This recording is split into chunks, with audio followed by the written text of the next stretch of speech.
No battery lasts forever, and that includes the one on your key fob.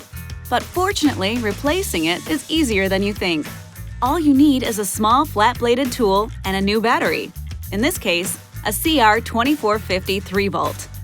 First, push and hold the mechanical release button on the side of the fob and remove the emergency key. With the button side facing down, insert a small flat-bladed tool into the gap on the left side of the emergency key slot. Carefully pry the cover open slightly.